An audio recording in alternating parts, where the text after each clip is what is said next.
her door.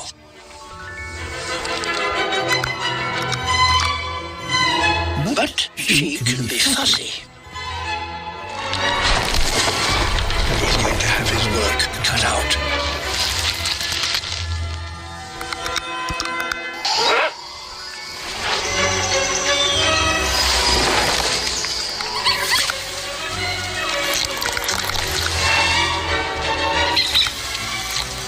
Delicious.